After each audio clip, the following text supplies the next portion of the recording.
नमस्कार दोस्तों, स्वागत है आपका यूनिक स्टडी सेंटर के ऑनलाइन क्लासेस में। नमस्कार दोस्तों, मैं हूं विकास और स्वागत है आपका अपने चैनल यूनिक स्टडी सेंटर में। तो मैं आज आपको हिंदी पढ़ाने वाला हूं। तो सबसे पहले मैं जो है हिंदी के पाठ्यक्रम के बारे में पूरी जानकारी आज आपको दूंगा कि कैसे हिंदी के पाठ्यक्रम में जो है पूरा क्या पढ़ना है आपको शुरू से, और जो क्रम वाइज पढ़ाऊंगा। क्रम में क्या पढ़ना है, जैसे पहले आप वर्णमाला पढ़ेंगे तभी आप जो शब्द बनाएंगे, उसके बाद जो वाक्य बनाएंगे। ये नहीं कि पहले मैंने संधि विच्छेद ले लिया या फिर पहले समास ले लिया, ये सब गलत हो जाएगा तो आप कर नहीं पाएंगे।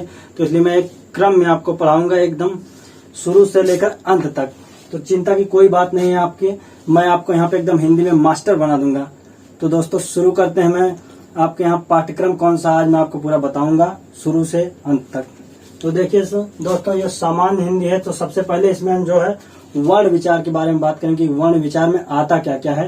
तो वर्ण विचार में जैसे देखिए आपका वर्णमाला आता है। वर्णमाला में जो है आपके स्वर आ जाते हैं, व्यंजन आ जाते हैं, और स्वरों में भी जो है कई प्रकार के स्वर होते हैं। दीर्घ स्वर जो होते हैं, और जो व्यंजन में बता दूं तो व्यंजन में भी कई प्रकार होते हैं आपके, जो है अंतस्थ व्यंजन है, ऊष्म व्यंजन है, संघर्षी व्यंजन है। तो इन सब के बारे में आपको बताने वाला हूं। इसमें जो है आपका देखिए स्वर के बारे में हो गया, और दूसरी बात कर लें तो ये व्यंजन के बारे में हो गया। ये वर्णमाला पूरा करने के बाद हम आपको वर्तनी के बारे में बताएंगे। जो है वर्ण से जो शब्द बन गए उनके वर्तनी कैसे शुद्धिकरण होगा। जैसे कोई गलत वर्तनी में है, जैसे कोई मैंने आपको बता दूं, जैसे यहाँ पे देखिए, तो इसका हम वर्तनी शुद्धिकरण में जो बताएंगे आपको कैसे शुद्ध करना। शुद्ध शब्द क्या होगा, तो यहाँ पे आप देखिए इसका शुद्ध जो है इस तरह से मैं आपको एक एग्जाम्पल देके बता रहा हूँ कैसे मैं आपको वर्तनी शुद्धिकरण में क्या बताऊंगा क्या नहीं।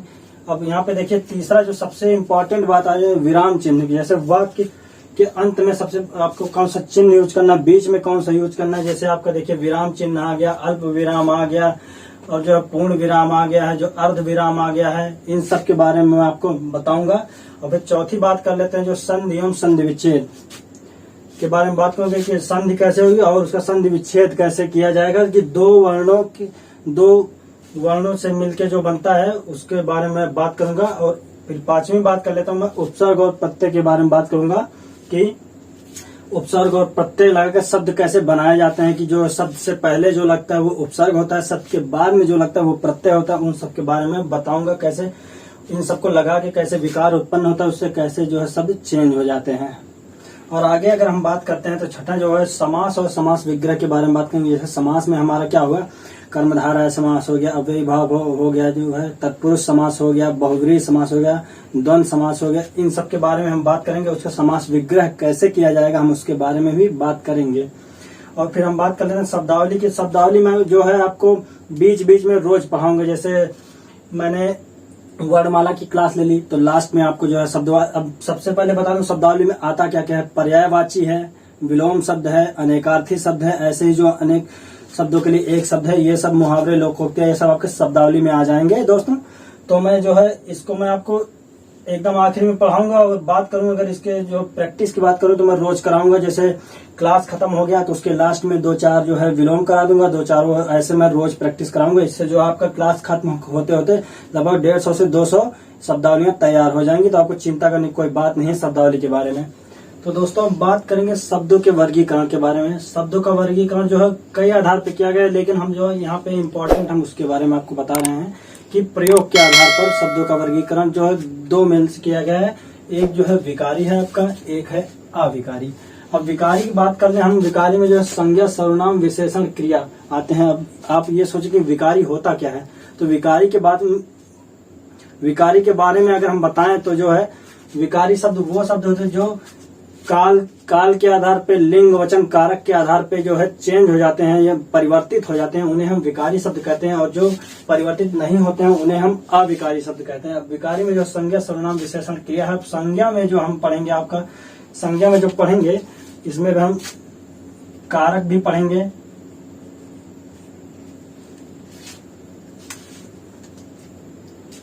और जो सर्वनाम, विशेषण, क्रिया है, इनके भेद जो है पूरा भेद इसमें पढ़ेंगे। अब अविकारी में आप देख लीजिए इसमें जो अविकारी में है क्रिया विशेषण है, संबंध बोधक है, समुच्चय बोधक है, विस्मयादि बोधक है। इसके बारे में हम पूरा पढ़ेंगे। अब वाक्य के प्रकार के शब्दों के बारे में बात हो गई, तो हम वाक्य के बारे में बात करेंगे। तो वाक्य में जो है 3 प्रकार से यहाँ पे बांटा गया है। एक वाक्य जो है प्रधानता के आधार पर बांटा गया है, एक वाक्य जो है रचना के आधार पे है, और एक वाक्य जो है अर्थ के आधार पे। अब प्रधानता के आधार पे हम आप बता दें आपको, तो यहाँ पे कर्तवाच्य, कर्मवाच्य और भाववाच्य है। अब कर्तवाच्य में जो है कर्ता को प्रधान माना जाता है, कर्मवाच्य में जो है कर्म को प्रधान माना जाता है, भाववाच्य में भाव को प्रधान माना जाता है। भाव के आधार पर जो बांटा गया है। अब रचना के आधार पर बात करें, यहाँ पे 3 भाग में इसे भी बांटा गया है। सरल वाक्य है, मिश्र वाक्य है, संयुक्त वाक्य है, जिसमें एक से ज्यादा वाक्य होते हैं, उनको मिला के बनाया गया होता है। अब अर्थ के आधार पर बात कर लें तो यहाँ पे निषेधवाचक है, आज्ञावाचक है, प्रश्नवाचक है, संदेहवाचक है। इसी प्रकार से और जैसे होते हैं संकेतवाचक होते हैं, आदि विस्मयादिवाचक, ऐसे ही सारे होते हैं। इनके बारे में हम पूरा बात करेंगे। इसके बाद अगर बात कर लें तो हम यहाँ पे